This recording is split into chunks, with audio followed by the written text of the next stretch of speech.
Yeah, Scott Satterfield? Yep. Going to the hat, man. See if this thing get some wind around here, man. First day out, obviously couldn't ask for better weather. How do you think the guys responded? Yeah, I mean, first of all, I think it was a great winter, from our guys. I thought they did an outstanding job with Coach Nico and his staff and Aaron and his staff of really very productive in the wintertime. And I think we took advantage of as coaches of installing and putting a lot of things in. We went back to day one install today. And I thought it was a really good first day. Guys flying around. I thought, both sides of the ball made some plays today. Defensive backs made some really good plays, had some interceptions, had some knockdowns. And then I thought our wideouts made some plays as well on the edge. I mean, we threw a lot of vertical balls today. One thing about practice like today, when you're just in helmets, it's hard for the O-line, D-line.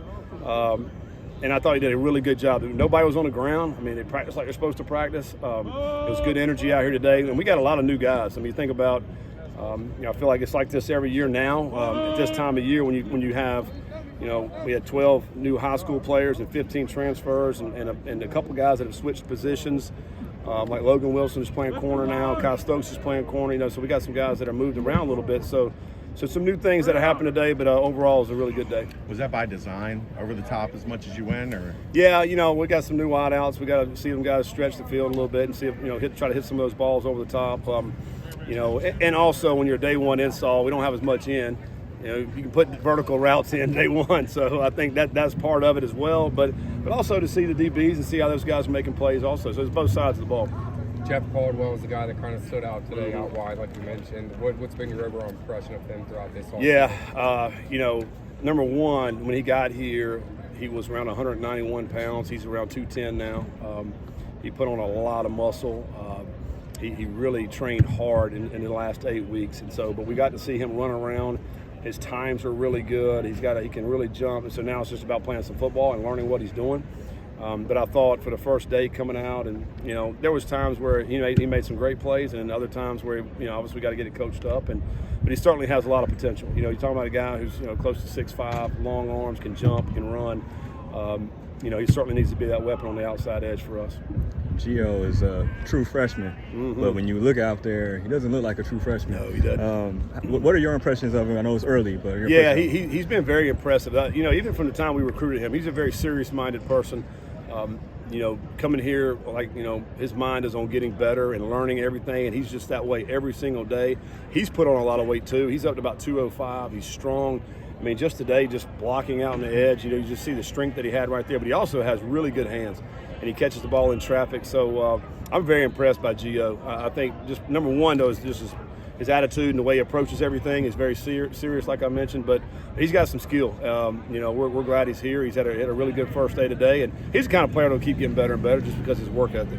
Special teams, there was a lot of coaches involved in that today, day one. Is that basically how you anticipated it? Yeah, I do. I mean, Tim Connors right now is overseeing the special teams, but we are going to utilize our whole staff, and I think we have to take advantage of nowadays with the rules you're going to have a lot of coaches out here, and we do. We have a lot of coaches that each position coach, we have 2 coaches for that position, so we're going to utilize these guys in the special teams. I want more eyes on it individually, really dissecting it each and every day. So we'll take this film and go watch it as a special team staff, which includes a lot of our coaches, minus the coordinators and the O-line coach, and other than that, everybody's going to be coaching. And so I think just more eyes on everything that we're doing and attention to detail. But I really liked, we had about 8 or 9 punt returners back here today, and that looked pretty good. We had some guys that can catch the ball and do some things with it.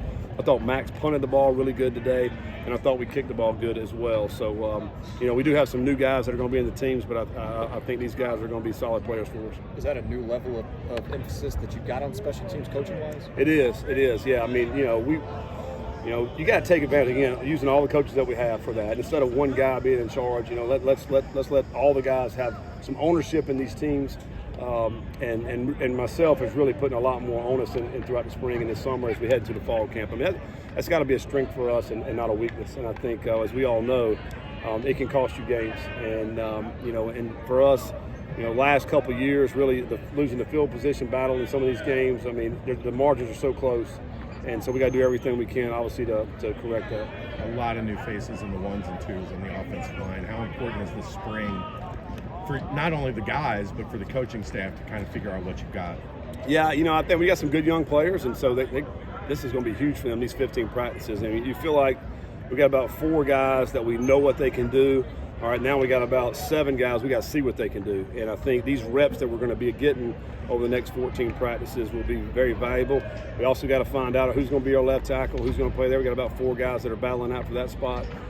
But also the depth. We do like to play 7 or 8 guys in the fall, so we got to find 3 or 4 more guys that we feel good about and comfortable with, and that'll just be over these next practices and see who kind of rises up to the top. A few guys wearing orange jerseys today to start spring ball. Any major injury updates or just onboarding them a little bit? No, I think some of the guys had surgery in the off season. Some of the guys will be slow to return. I think at this point we feel pretty good about where we are with everything, and those guys will slowly start to get in there. There's a couple of guys that I feel like once we get back from spring break, they're going to be in there playing. Probably 3 or 4 of those guys that didn't go today. Just really a little bit more precautious, I think, in these first 2 or 3 practices. Speaking of guys coming back from injury, Sincere Lewis out there today. He is. A bunch. Yeah. I know that's a guy that when you got here, you had big hopes for. How great is it to have him back out I mean, there? I feel like he just hadn't practiced for 2 years. He's been hurt, unfortunately. He's got some really good ability. He's a guy who goes hard everything that he does. It's great to see him back out here today in the line, playing linebacker, playing special teams. And we've got some good depth at linebacker, but we need a couple more players to step up. He's one of the guys we're really looking at. We hope he can step up and be that that extra guy that can get in there and get us some great minutes at linebacker and special teams. When you look at where the team's at right now to start spring practice, and you look at where you want to be when you come out of spring practice, what do you hope as a team to accomplish during this time period? Well, I think for us, it's really the chemistry on each side of the ball and the special teams. I think with so many new players, and we're going to be counting on a lot of these guys, but how are they going to gel? How are they going to mesh with everybody else? The communication part of it.